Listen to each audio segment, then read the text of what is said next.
It's only fair to give someone the benefit of the doubt when they struggle after first joining a new team. Gotta develop chemistry, get a feel for things, which is basically Mikey's situation. However, even though it is still early, there have indeed been struggles for him and Lake Norman.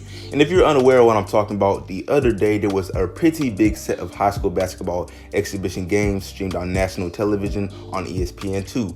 And one of these matchups was Lake Norman Christian led by Mikey, who needs no introduction, versus Oak Hill Academy led by the 10th ranked Hooper for the class of 2022 in MJ Rice. And long story short, Mikey had some nice moments, but still did not really play up to his standards, and Lake Norman would suffer a 17-point loss to Oak Hill as the final score was 83-66.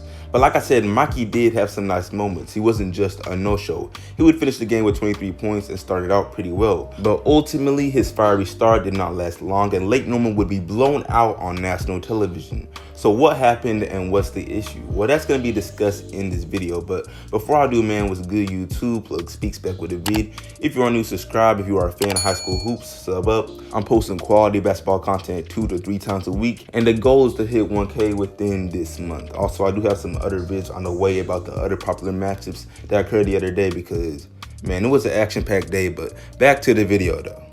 So going into this game, right, Mikey was sort of looking at the opportunity to come out and redeem himself of the last time he played on national television, which was a couple weeks back against Bishop Gorman in a tournament.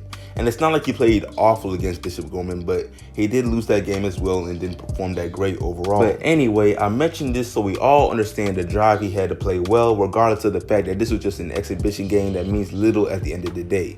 But yeah, Lake Norman came out pretty nice. I know I said this game was a blowout, but if you watched it from start to finish on ESPN2, which I did, you know that Lake Norman really didn't lose their chances of staying in the game until the fourth quarter. Because in the first half, it was sort of a back and forth close game, and Mikey had 16 of his team's 34 first half points. He was scoring efficiently as well, and I don't have his actual field goal stats, but he passed the eye test for sure. And I've claimed his poor shot selection to be one of his greatest weaknesses, which remains to be true, but his shot selection in that first half seemed much better than usual. His scoring opportunities stemmed from off-ball movement into perimeter shots. He had purposeful and aggressive drives to the basket that earned him not only some layups, but trips to the free throw line as well, and he was active on both ends of the floor.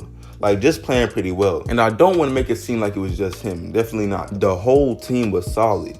However, they were definitely not without any faults, because in the first half alone, they managed to turn the ball over not 10, not 13, but 15 times, while Oak Hill Academy committed just 5 turnovers. And with that much of a gap in possessions, the score really shouldn't have been as close as it was, which was 43-34 at the half.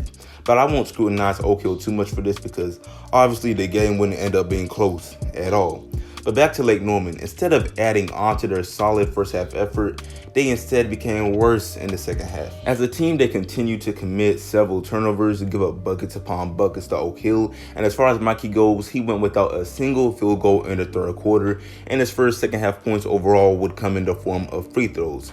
But yeah, they would go into the fourth quarter down 11, with the score being 63-52. And at that point, pretty much nothing went right. Their starting power forward, Joyful Hawkins, who was a 3-star athlete and one of their best players, would unfortunately go down with an injury to what looked like both his leg and head, and he wouldn't return to the game. And Oak Hill was already winning, of course, but they now knew it was time to go ahead and put Lake Norman away, which they did.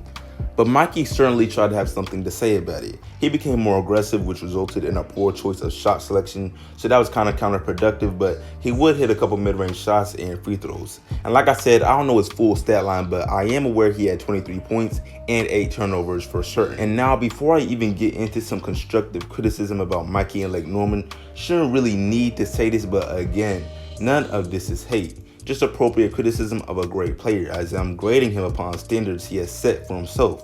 I mean, this is the same guy that averaged 30 points per game at San Ysidro last year. Only difference is he's now facing much better competition, which everyone should give props for. So I don't think Lake Norman has played a single bad team yet.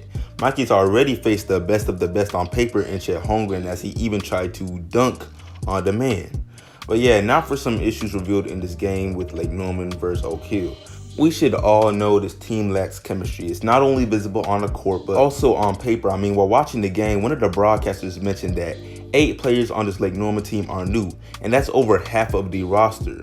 So their current tendency to turn the ball over at a high rate is for sure partially due to being so new.